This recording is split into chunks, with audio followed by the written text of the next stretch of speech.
Hello everyone, कैसे हैं आप सभी? आई होप आप सब अच्छे होंगे, मन लगाकर पढ़ाई भी कर रहे होंगे। ठीक है, आज अपना अरिथमेटिक प्रोग्रेशन का हम लोग दूसरा लेक्चर लेकर आ रहे हैं। तो फटाफट से शुरुआत करते हैं लेक्चर का। देखिए, कह रहा है कि sum of n term of AP, किसी समांतर श्रेणी के n पदों का योग। मतलब जैसे मान लीजिए कि हमारे पास एक समांतर श्रेणी लिख दी जाए, 2, 6, 10, 14, 18, इस तरीके से अगर ये एपी चलती रहे, तो मैं अगर कहूँ कि इसके ऐसे चलते तो जाके 50 टर्म्स तक, मैं कहूँ कि 50 टर्म का समेशन बताइए, सम बताइए, योग बताइए। तो कैसे निकालेंगे आप? जैसे देखिए, 2, 4, 6, ये पहले दो पदों का योग हो गया।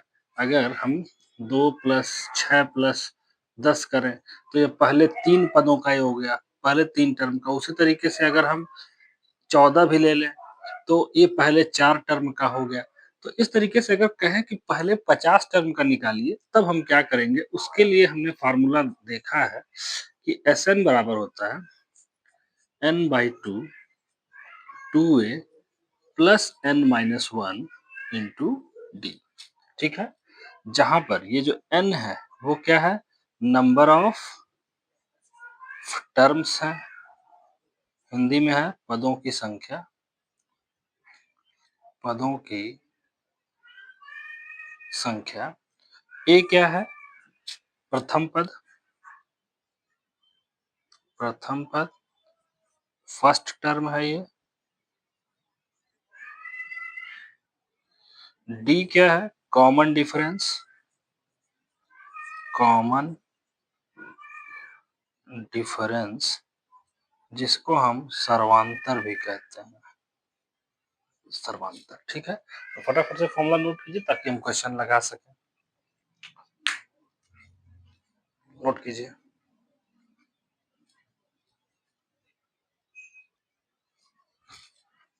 हाँ, तो देखिए दोस्तों, क्वेश्चन हम लेकर आ गए हैं बेटा, प्यारे प्यारे। देखो, पहला क्वेश्चन तो पहले बेसिक सा लेंगे ताकि हम फॉर्मूला लगाना सीख जाए, उसके बाद तो धुआंधार क्वेश्चन करेंगे। चलो देखो, करके find the sum of the first 13 term of an AP 3, 8, 13, 18, 23।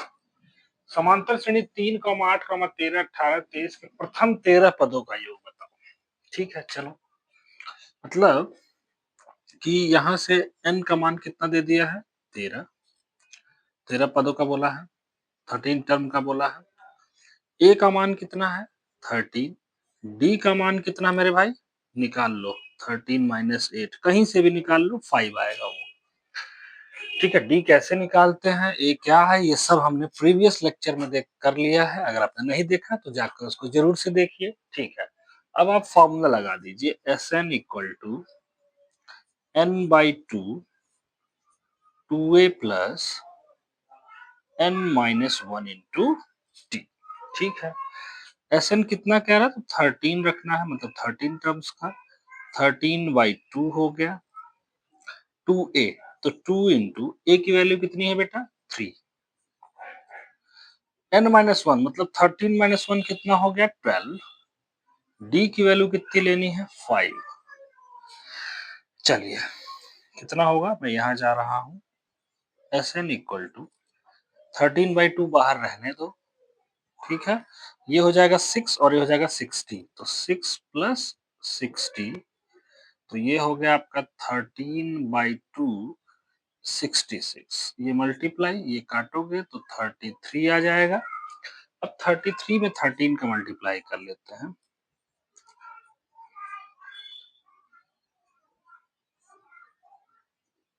तो ये हो जाएगा 429। आई होप आपको समझ में आया होगा। तो ये बेसिक सा क्वेश्चन, आसान सा क्वेश्चन, फटाफट से नोट कीजिए, फिर प्यारे प्यारे क्वेश्चन करेंगे हम लोग। ठीक है दोस्तों, करिए।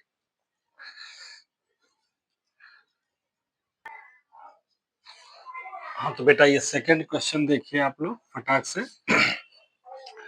Find the sum of all odd number which are lies between 0 and 100। 0 से 100 तक सभी विषम संख्याओं का योग बताइए। तो सबसे पहले तो हम लिखेंगे विषम संख्या क्या होगी। 1 हो जाएगी, 3, 5, 7, ऐसे चलते चलते चलते चलते कहाँ तक जाएगी बेटा? 100 के ठीक पीछे तक आनी है, 99 तक। कहाँ तक आ जाएगी ये? 99 तक। तो अगर हमको ये फॉर्मूला लगाना है एसएन, तो एसएन फॉर्मूला क्या होता है? N by two, two a plus n minus one into D. तो देखो, अगर आपको तो ए पता है यहाँ से, और आप डी भी निकाल लोगे, फाइव माइनस थ्री करके। एन नहीं पता है, प्यारे बच्चों, तो एन कैसे आप निकालोगे? तो सबसे पहले मेरे दिमाग में क्या स्ट्राइक करना चाहिए कि हम एन ढूंढ लें। तो सबसे पहले क्या निकालेंगे यहाँ पर? पदों की संख्या, नंबर ऑफ टर्म्स मैं कैलकुलेट करने जा रहा हूँ। नंबर ऑफ टर्म्स, पदों की संख्या कैसे निकाली जाएगी? पदों की संख्या कैसे आप निकालोगे? सोचो, मैंने आपको बताया था कि अगर लास्ट टर्म पता हो तो ये a plus n minus one into d. L means last term, तो यहाँ 99 रख देना, a की वैल्यू 1 रख देना, ठीक है। और ये आप इसको ऐसे कर लो, एक फॉर्मूला होता है जब ये लास्ट टर्म पता हो तो, लेकिन n चाहिए होगा। चलो अच्छा, l बराबर a प्लस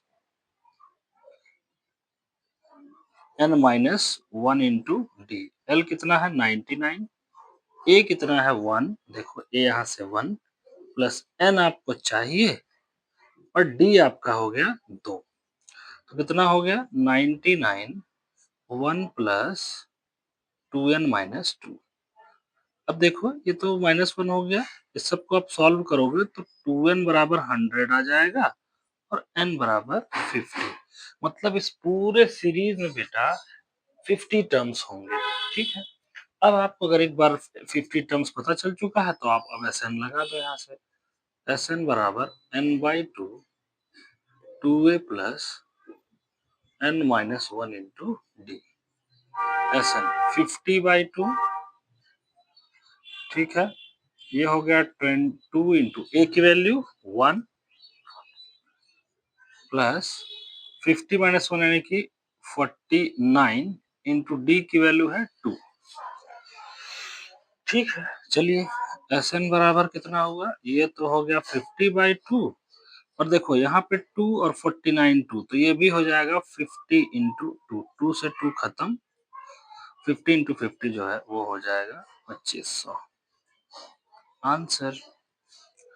आई होप आपको अच्छा भी लगा होगा, समझ में आया होगा। तो फटाफट से नोट कीजिए, नेक्स्ट क्वेश्चन लेते हैं।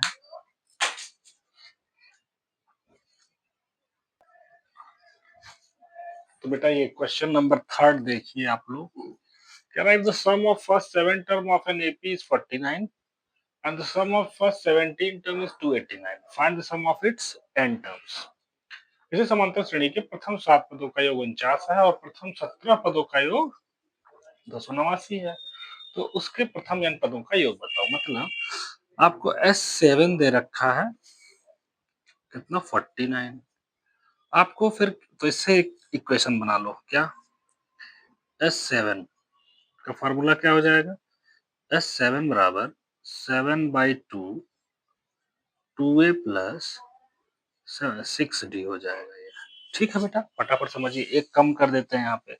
S7 की वैल्यू 49, 7/2, ए मुझे पता नहीं है, ए और डी की मुझे तलाश है यहाँ, ठीक है। और ये हो जाएगा 6d। 7 से काट दो तो 7, ये 2 इन दोनों को काट के 3 कर देगा, तो यहाँ बचेगा 7a प्लस 3d। इसको पहला इक्वेशन कह देना। उसी तरीके से आपको फिर क्या दिया है? S17 बराबर कितना दिया है बेटा? 289। चलो, तो 289 कर लो, तो ये हो जाएगा 17/2 2a प्लस 16d। भाई 17 कहा तो 17 में से एक कम करके d लिखेंगे यहाँ। तो इससे ये काट दो तो बचा 17, और 2 से ये खत्म, ये बचा 8। तो ये बचा 17 बराबर a प्लस 8d। ये है समीकरण नंबर 2। अब इन दोनों की मदद से a और d निकाल लिया। तो हम क्या करने जा रहे हैं? इसमें से ये घटा दे रहे हैं। समीकरण क्या करने जा रहा हूं मैं?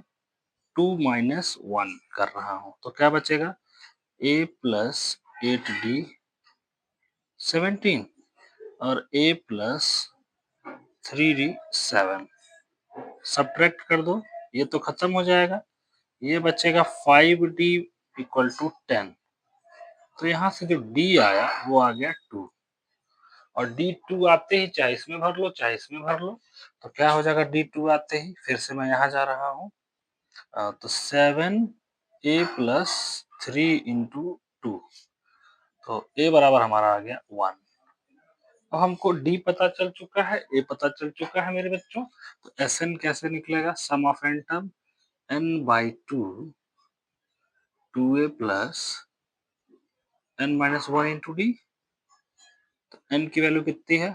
n तो n ही रखना है क्योंकि कहा हुआ है ये देखो, और 2A की वैल्यू n तो 2 हो जाएगा, प्लस D की वैल्यू 2 तो 2n माइनस 2, इस 2 से ये खत्म, इस 2 से ये खत्म, तो जो Sn आया वो हमारा आ गया n स्क्वायर, और दैट इज योर आंसर। ठीक है, आई होप आपको समझ में आया होगा। फटाफट से नोट कीजिए, नेक्स्ट क्वेश्चन लिया जाए।